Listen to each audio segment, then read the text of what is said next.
my name is Susanna, but you can call me Suze. We're gonna kick the day off by singing about God together. So everyone stand up and sing along.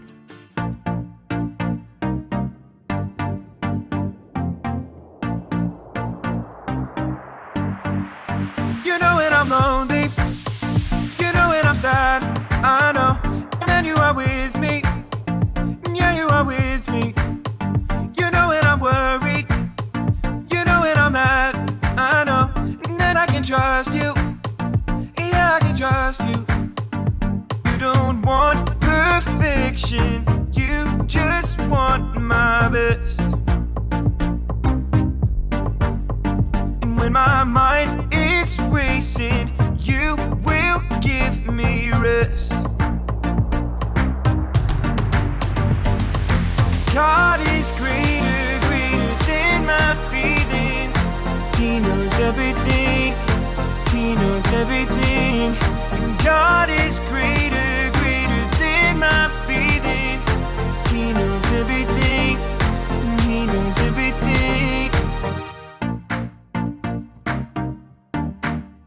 You know when I'm lonely, you know when I'm sad, I know. And then you are with me, yeah, you are with me. You know when I'm worried, you know when I'm mad, I know. And then I can trust you, yeah, I can trust you. You don't want perfection, you just want my best.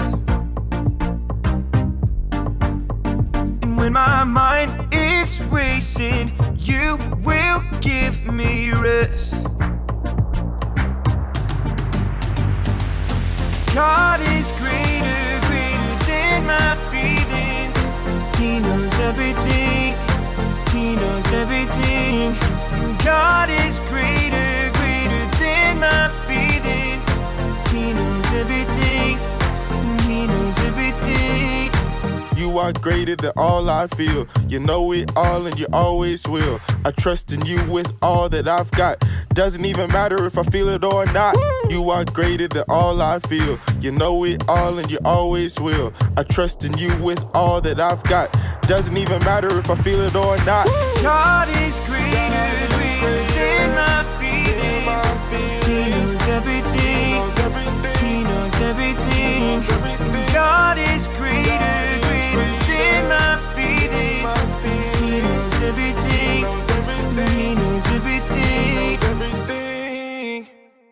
Great singing, everyone. We all have feelings, but no matter what, God is greater than our feelings. And that's what this Blueprint series is all about. Have any of you ever watched a show on TV or a video on YouTube about building or construction? Well, I have the honor of being one of the hosts of the hit construction show Build It with my good pal Skip. Take a look at what happened when we were filming our latest episode.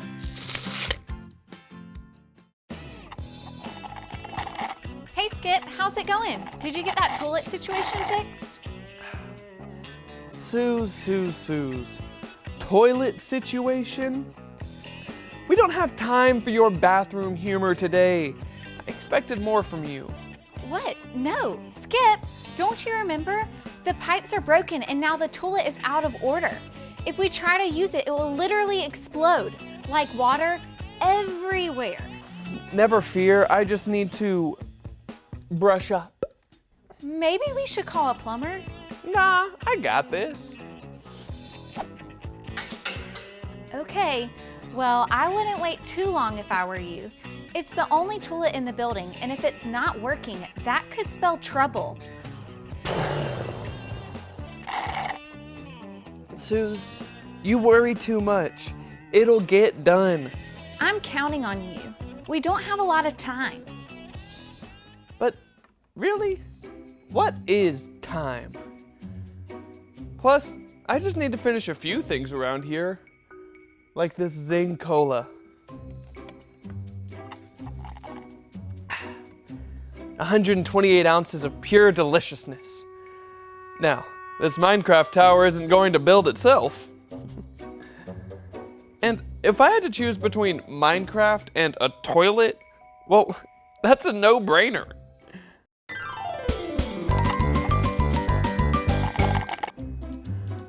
Oh man, okay. So, that 128 ounces of cola is kind of sneaking up on me. Skip, mind over matter. Think about something that doesn't have to do with what needs to happen. Like, I don't know, waterfalls or a big swimming pools or didn't work. Okay, time to do the dance. Not working either. I gotta do what I gotta do.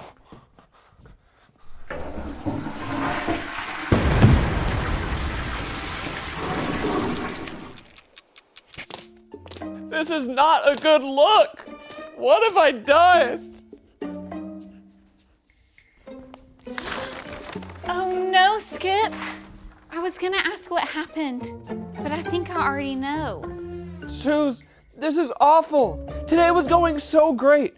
I had my Minecraft, a soda the size of my head. I was just kicking back, living my best life. Now this is the worst day ever. I just don't even say it. I know what you're gonna say. I told you so, Skip. You should have fixed the toilet, or at least tried to call a plumber. But that'll make me feel even worse. Skip, I was gonna say I'm sorry you feel down. Yeah, you made a mistake, but I will help you get all cleaned up and it'll be good as new. Really, Suze? Really, really. You know what would make me feel better? A hug. Are you sure that's the only thing that will make you feel better? Oh, come on, Suze. It's just a small gesture, and it would bring me so much comfort. Okay. Hugs are the best. Give me 1 second.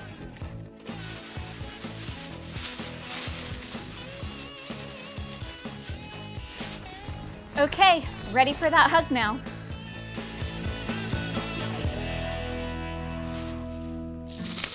Oh man, those are some serious feelings we're dealing with here. I think there's something important we can all learn from that. Whenever we start to feel our emotions building up, we need to deal with how we feel, and here are 3 steps into doing just that. The first step is to stop and figure out what we're really feeling. This can be tough, but it's important because if we're not careful, we can let our emotions get the best of us. If that happens, things can seem worse than they actually are, which can cause us to make decisions that we can't undo. So let's stop right now and talk about the emotions we just saw.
Skip was worried about the mess he had made. He felt guilty for not taking care of the toilet problem before it was too late, and he felt so sad about being covered in toilet water that he started to put himself down.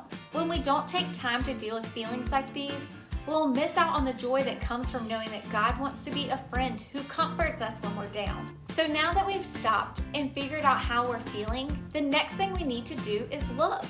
Looking helps us to see what's really going on. Skip was feeling so down that he thought his whole day was ruined. But all Skip had to do was look around to see that the mess could be cleaned up. I was right there to help, and the rest of the day could actually be better. Skip needed to take a few minutes to do step 3. Does anybody know what step 3 is? We've got to listen to God's blueprint for life, the Bible. God gave us the Bible as the blueprint for how we should deal with what we feel. Here, check this out. Hey everybody, listen up. Here's what God has to say. Aw, yeah. What you got for us today? Today we're talking about when we feel down. Oh, that's the worst feeling. Like when you get a bad grade or your brother knocks over your Lego tower? The one that took over a week to build? When you're feeling down, you can remember it's not the end of the world. God is always there to comfort you. This reminds me of a guy in the Bible named Jonah and how God comforted him when he was feeling down in the dumps. Oh man, did his best friend move away? That would make me feel pretty upset. That would be hard to deal with. Jonah was down because he didn't want to do something that God had asked him to do. God asked him to go to a place called Nineveh and tell the people living there to stop being bad. Makes sense. Get them to stop being bad. Like, hey guys, cut it out! Done and done. Easy. Well, there was just one problem. Jonah didn't want to go to Nineveh. He knew the people there were not acting the way that they should, but instead of helping them, he thought they should be punished for their mistakes. So what? He wanted God to like ground them or something? Something like that. Instead of listening to God and going to Nineveh, Jonah took off in the opposite direction. Oh no! Oh, yes. Jonah ran all the way to the sea, found a ship, and paid the captain to let him come aboard. Then Jonah found a place inside to lay down and take a nap. Taking a snooze? Not listening to God must be pretty exhausting. I'm not sure, but as soon as the boat left the shore, a very bad storm came up and started tossing the boat around. Back and forth and back and forth. I bet there was lightning, crash, and thunder, and waves crashing over the boat. Everyone was so afraid that they started to throw their stuff overboard in hopes that they wouldn't drown. Overboard! The captain went to find Jonah and said, "How can you sleep? Get up and pray to your God. Maybe he can help us." Meanwhile, the sailors decided that the storm was Jonah's fault. They were probably all like, Jonah, what have you done? Make it stop. Exactly. And Jonah told them, "I believe in the Lord, the God of heaven who made the sea and the land, and I am running away from something God asked me to do. It's my fault this is happening. If you throw me into the sea, the storm will stop." Speaking of stop right there. Are you saying that Jonah told the sailors to throw him off the boat? I mean, I get it that Jonah probably felt down because he was putting these men in this storm, but that's crazy talk. You heard me right. The men didn't want to do it, but after praying, they knew they had to. They picked up Jonah and threw him into the water. Instantly, the storm was over and the sea became still. So that's the end of Jonah? No, wait. Get this. When they threw Jonah off the boat, he was swallowed up by a great big fish. Isn't that crazy? God actually sent the fish to keep Jonah from drowning, and he stayed in the fish for 3 days and 3 nights. Oh man, that's comforting, but I can't even imagine. No windows and covered in disgusting fish guts for 3 whole days? Yuck! While Jonah was inside the fish, he did a lot of praying and said, "When my life was nearly over, I remembered you, Lord. My prayer rose up to you. You are the one who saves." Then God told the fish to spit Jonah out onto dry land. Bleh! I bet Jonah was happy to be out of that fish. He probably needed the longest shower in the history of showers. Then the Lord told Jonah a second time to go to Nineveh and tell the people there to stop being bad. Please tell me he listened this Oh, time? he sure did. Jonah obeyed God and left for Nineveh right away. When Jonah got there, he told the people to stop doing bad things or their city would be destroyed. To Jonah's surprise, the people listened and the city was saved. And they all lived happily ever after. The end. Well, that could be the end of the story, except Jonah left the city feeling down. He was upset that God didn't punish them all. So Jonah went on a hill and sulked. When God saw Jonah, he knew how Jonah was feeling and comforted him. God explained to Jonah that he loves everyone and would rather see people turn from their bad ways and do good again. So God comforted Jonah when he was feeling down? Yep, and he'll comfort us too, no matter what we're going through. Even in the belly of a fish? Even in the belly of a fish. Because when we're feeling down, God comforts us. As you saw from that true story, Jonah made some decisions that left him feeling sad. But God came alongside Jonah and comforted him. Feelings of sadness can come and go for so many different reasons. But the truth is, God knows how we're feeling, and He's right there with us. When we stop, look, and listen, we will feel God comforting us each time in sadness. So whenever you're feeling down, remember the truth that God comforts you. And that's what we need to know today. Everybody say it with me. When I feel down, God comforts me. That's it. Now we're gonna play a game called Spot It. 2 cards will appear on the screen, and your job is to spot the objects that appears on both of the cards as quickly as possible. You'll have 10 seconds before the cards disappear, so try to spot it fast. On your mark, get set, go!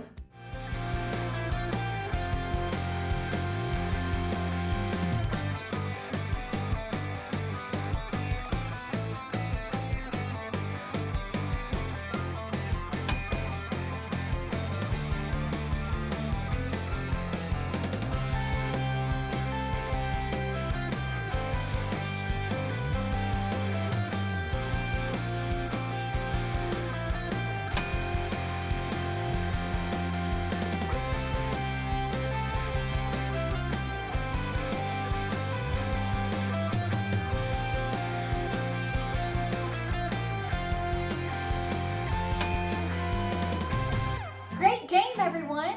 Now there's one more way that you can deal with all of your feelings, and that's to worship God by singing. So let's do it!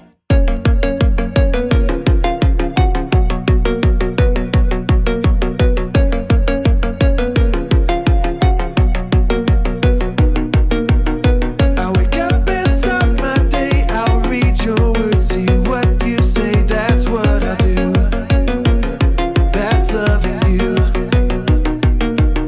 When I don't know what to do, I'll follow you. I'll follow you. That's what I do. That's loving you. I will love you, God, with all my heart and soul, with all my mind and strength. Will you show me, God, to love like you love me, so all the world will see?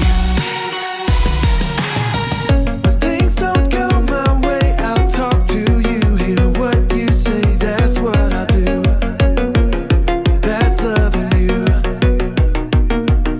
When my world is upside down, I'll trust that you'll turn it around. That's what I do. That's loving you. I will love you, God, with all my heart and soul, with all my mind and strength.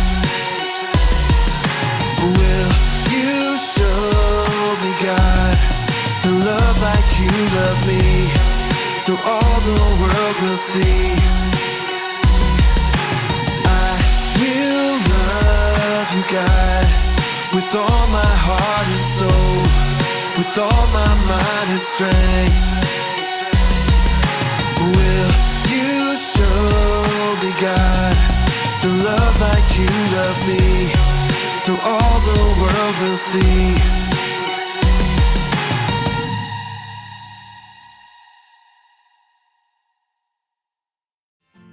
Thanks for hanging out this week. Remember that God gave you all of your feelings, and He's always there to help you deal with them. Next up are some questions to help your family talk about what you learned today and pray together. And we'll see you guys next week.